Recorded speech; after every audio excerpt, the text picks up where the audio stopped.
हिमालय की तलहटी में बसा शांतिपुर एक खूबसूरत गांव था। यहाँ के हरे भरे खेत, कल कल करती नदी और ऊंचे देवदार के पेड़ इसे किसी चित्र जैसा बना देते थे।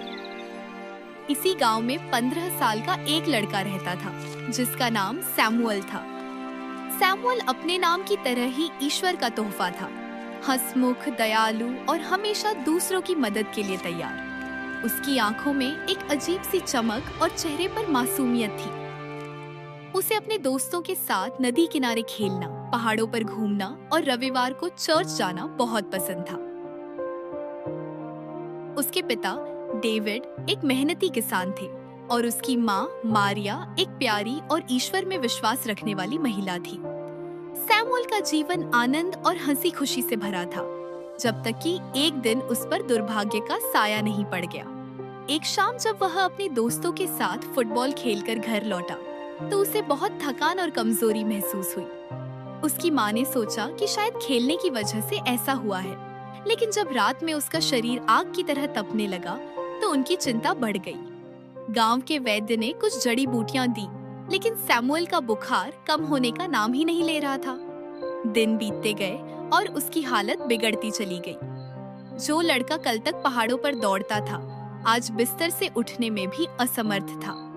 उसकी हंसी कहीं खो गई थी और शरीर कमजोर होकर कांटा हो गया था। डेविड और मारिया ने अपनी सारी जमा पूंजी लगाकर उसे शहर के सबसे बड़े अस्पताल में भर्ती कराया। शहर के अस्पताल में हफ्तों तक सैमुअल के कई परीक्षण हुए। डॉक्टर नई नई दवाइयां आजमाते, लेकिन उसकी बीमारी किसी की समझ में नहीं आ रही थी। एक दिन सबसे बड़े डॉक्टर ने डेविड को अपने कमरे में बुलाया और निराशा भरे शब्दों में कहा, हमने अपनी पूरी कोशिश कर ली है, विज्ञान के पास अब कोई जवाब नहीं है। हम नहीं जानते कि इसे कौन सी बीमारी है और इसका इलाज कैसे करें। अब आप इसे घर ले जाइए और इसकी सेवा कीजिए। शायद कोई चमत्कार ही इसे बचा सकता है। यह सुनना था कि डेविड और मारिया पर दुखों का पहाड़ टूट पड़ा। वे अपने इकलौते बेटे को इस हालत में लेकर गांव लौट आए। उनका घर जो कभी सैमुअल की हंसी से गूंजता था, अब वहां खामोशी और सिसकियों का डेरा था। इस गहरी निराशा के बीच अगर कोई शांत और स्थिर था तो वह खुद सैमुअल था। शारीरिक पीड़ा के बावजूद उसके मन का विश्वास अटूट था। जब भी उसकी माँ उसके सिर पर हाथ फेर कर रोती तो वह धीमी आवाज में कहता, माँ तुम रो मत, मुझे कुछ नहीं होगा, यीशु मेरे साथ है। उन्होंने तो कोढ़ियों को शुद्ध किया और अंधों को आंखें दी, क्या वो मुझे ठीक नहीं करेंगे? बस प्रार्थना करो।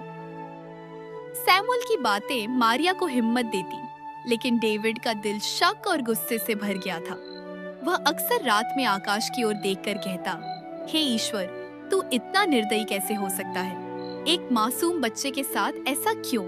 मैंने हमेशा तुझ पर विश्वास किया, लेकिन आज मेरा विश्वास डगमगा रहा है। गांव के चर्च के पादरी फादर जेकब अक्सर सैमुअल से मिलने आते। वे उसके लिए प्रार्थना करते और उसे बाइबल की कहानियां सुनाते। सैमुअल की सबसे पसंदीदा कहानी लाजर की थी, जिसे यीशु ने मरने के 4 दिन बाद फिर से जीवित कर दिया था। यह कहानी सुनकर उसकी आंखों में एक नई चमक आ जाती। वह कहता, फादर, अगर यीशु लाजर को जिला सकते हैं तो वो मुझे भी इस बिस्तर से उठा सकते हैं। सैमुअल का विश्वास देखकर फादर जेकब भी हैरान रह जाते। उन्होंने पूरे गांव से सैमुअल के लिए प्रार्थना करने का अनुरोध किया।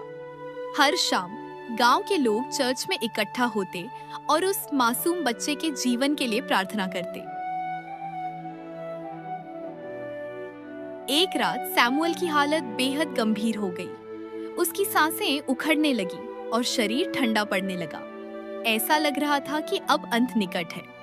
मारिया उसके पास बैठकर रोए जा रही थी और डेविड हताश होकर कमरे के कोने में बैठा था।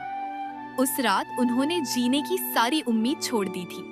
आधी रात के करीब जब कमरा पूरी तरह से शांत था, सैमुअल ने अचानक अपनी आंखें खोली, लेकिन वह अपने माता पिता को नहीं देख रहा था। उसकी आंखें छत पर कहीं टिकी थीं और उसके चेहरे पर एक दिव्य मुस्कान थी, जैसी किसी ने पहले कभी नहीं देखी थी। उसने बहुत ही धीमी, लगभग फुसफुसाती हुई आवाज में कहा, देखो कितना सुंदर प्रकाश है, वो आ गए हैं। मारिया ने घबराकर पूछा, कौन बेटा, कौन आया है? सैमुअल ने उसी दिव्य मुस्कान के साथ कहा, यीशु, मेरे प्रभु यीशु। उन्होंने मेरा हाथ पकड़ा है। वो कह रहे हैं, मत डर मेरे बच्चे, मैंने तुम्हारी प्रार्थना सुन ली है। तुम्हारा विश्वास बहुत बड़ा है और इसी विश्वास ने तुम्हें चंगा किया है। उठो और चलो। यह कहने के बाद सैमुअल की आंखें बंद हो गईं और वह गहरी नींद में सो गया। डेविड और मारिया डर गए। उन्होंने सोचा कि शायद यह अंत है। वे पूरी रात उसके पास बैठे रहे, रोते रहे और प्रार्थना करते रहे। लेकिन सुबह जब सूरज की पहली किरण खिड़की से अंदर आई तो एक चमत्कार हुआ। मारिया ने देखा कि सैमुअल के माथे पर पसीना था, लेकिन उसका शरीर अब तप नहीं रहा था। उसका बुखार पूरी तरह से उतर चुका था और इस बार उसकी आंखों में कमजोरी नहीं, बल्कि एक नई ऊर्जा थी। उसने अपनी माँ को देखकर मुस्कुराते हुए कहा, माँ, मुझे बहुत भूख लगी है। महीनों बाद उनके बेटे ने कुछ खाने के लिए मांगा था। मारिया दौड़कर उसके लिए गर्म सूप ले आई। सैमुअल ने सहारे से उठकर बैठा और पूरा सूप पी लिया। उस दिन के बाद सैमुअल की सेहत में तेजी से सुधार होने लगा। एक हफ्ते के अंदर सैमुअल अपने पैरों पर खड़ा हो गया और कुछ ही हफ्तों में वह फिर से गांव की गलियों में दौड़ रहा था। उसका शरीर अब कमजोर नहीं था और उसका चेहरा पहले से भी ज्यादा तेजस्वी लग रहा था।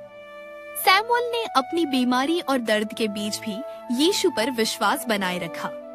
जहां विज्ञान और दवाइयां हार मान चुकी थीं, वहां उसका दृढ़ विश्वास एक दिव्य चमत्कार का कारण बना। उसके माता-पिता की प्रार्थनाएं और सैमुअल की अटूट श्रद्धा ने यह साबित किया कि जब मनुष्य पूरी आस्था से परमेश्वर पर भरोसा करता है, तो आशा की रोशनी सबसे गहरे अंधेरे में भी चमक उठती है।